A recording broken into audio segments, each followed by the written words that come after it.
When I was in corporate, if a business genuinely couldn't figure out what was going wrong, someone senior would bring in like an external consultant or something to basically spend a couple days asking them annoying questions and to tell them some hard truths, usually stuff that they were avoiding. Since that costs actual human money, money that I, a small business owner, don't currently have, I used my Claude subscription instead. Yes, it's slightly less impressive than flying someone in from McKinsey, but it's also £4,000 cheaper, so I'll take it. Just as an aside, my company is basically the case study here, so the data and conversation is going to be around that, but you can ignore that. So first and foremost, setting up your AI guy. Basically go with your AI bot of choice, and essentially what you want to do initially is tell it to be a business consultant. AI is better at giving you the results you need when it can emulate the role that it needs to take. That way it doesn't act like a friend who kind of encourages whatever you do. Also, I only really realized this halfway through the conversation, but Shopify does integrate with Claude. So if you do have Claude and Shopify,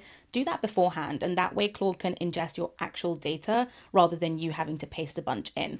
Obviously, if you don't have that, you can still paste in your data, but it's really important for it to actually have your sales numbers, your ad spend, the cost of the product that you're selling, the margins that you have, all these bits of information. The more you give, the better the answer that you're going to get.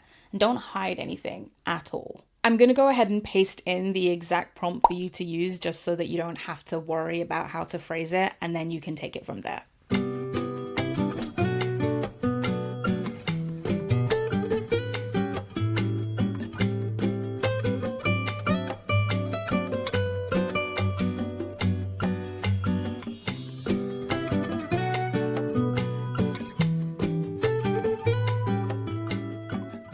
Let's start with the smaller stuff it found. Some of what came back was ever so slightly embarrassing, but quite straightforward to resolve. First, it made me compare two real months, one where we were running meta ads and one where we weren't. The paid month brought in more traffic and more orders, but once you worked out what we paid to get that traffic, we were left with a very tight profit margin, around £200. Some of the other small things were also around questions it asked me that I didn't know the answers to, which gave me a broader indication of how little I was looking at the bigger picture. For example, it asked me what my repeat purchase rate was. I didn't know the answer to that. I knew that we had a couple dozen customers that came back, but in relation to the orders we had, I didn't know what proportion of customers actually made another order. Knowing that information is quite valuable because you can then analyze why people don't come back and also potentially put them into cadences that give them offers for future purchases. It's the fact that we hadn't even analyzed the subsection of our customer base to see what we can do about it. It also diagnosed a bit of an issue with my attribution tracking. See, when I was on LinkedIn, I had £100 free ad credit. So I was like, oh, free ads. I might as well go ahead and use it. Working professionals have offices. They might want some artificial plants. So I launched a bunch of ads. 0 conversions, but actually we found out later that we didn't have the UTMs set up properly to be able to indicate where sales were coming from. So the ones from LinkedIn, Google, and Meta weren't necessarily set up in the most optimal way, which means that any sales that we did get, we weren't always able to understand where it came from. Over the course of lots of advertising, we did find out that Meta was our best channel, but sometimes we were getting organic sales from Meta and that wasn't differentiated from the paid ones. So Claude actually pointed that out and gave us instructions on how to fix it. But I guess the biggest finding for us was finding out that we had a broader problem with our unit economics. We knew Plantish could be profitable. We had profitable months. It gave us hope that scaling would just be a case of getting more traffic through the door, increasing the average order value, as well as the repeat purchase rate. So we had a clear idea of what it would take to scale. But what actually ended up coming out of the conversation with Claude is that the customer acquisition cost is not something that you can necessarily outgrow, no matter how efficient your ads become. For example, it took us about £15 to acquire a customer, and our average order value at that point was about £28. Now, even if our ads became efficient to drop to £10 per customer acquisition, our profit margin was still incredibly tight. I think the uncomfortable truth with all of that is if we wanted to grow rather than tread water, it was never going to be about spending more on ads or polishing the checkout process. It's that the product mix might actually have to change to improve the unit economics rather rather than a development in the marketing strategy that might still result in the same gap in margin. I think that realization is a far bigger problem to sit with than the tweaks that you could make to your store, because ultimately it might mean that you have to change your product offering completely.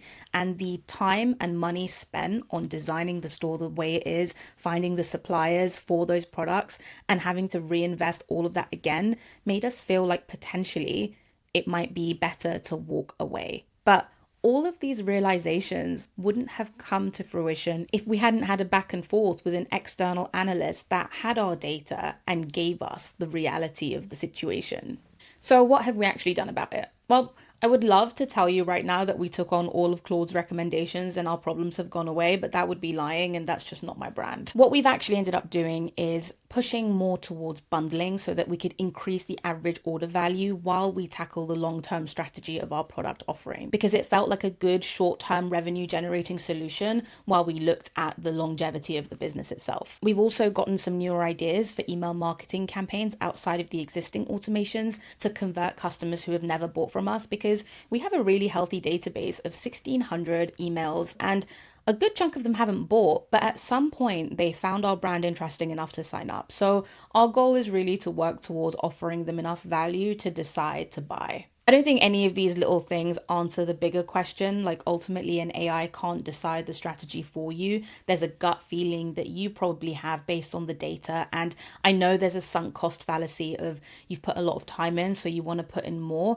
But for us, if things don't change in the next 12 months, we're probably going to walk away from Plantish. And I think that that is a deadline worth creating for yourself, and that Claude recommended we put in at some point, because you can't just kind of go on forever on an idea because it's your baby. One amazing bit of advice that it gave was to stop spending on ads altogether. And Black Friday is coming up in a couple of months. E-commerce brands tend to prepare for that well in advance, and we had been preparing for it. And Claude was like, I know you're going to be tempted to spend money for Black Friday, but you will get the same result as last year in that you either lose money or you make very little, just at a higher volume. And it's better to focus on organic at that point. And the proof's in the pudding. It's true. Like, we just weren't making enough from ads. So I'm going to share my screen here to show you my conversation with Claude. I opened by describing the business in one go. What we sell, what we've tried, what hasn't worked, and roughly why we thought it hadn't.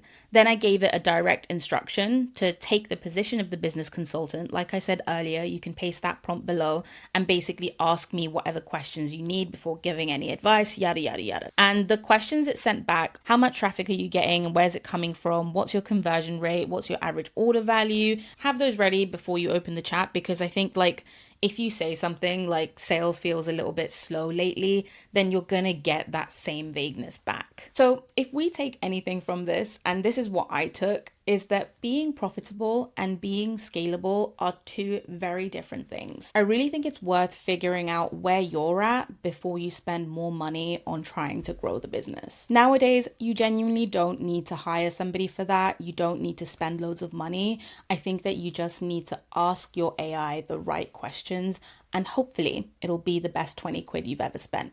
Although you could definitely do it with the free guys as well. Like, I'm sure they'd be just as helpful. We're not really anywhere near fixing our business just yet, but what we do have is a short-term, mid-term, and long-term plan and list of things to be doing to chip away at it. And I think that we're thinking in a better way about it and more broadly about scalability, which is just not an insight that somebody who's new to business would necessarily have, and how AI can actually help with pushing you along in the right direction. Ironically, none of that even comes close to the actual biggest mistake I made with this business right at the start, before any of the numbers even existed. And next week's video is going to be all about that. And I hope to see you there on Friday. Bye. Take care until then.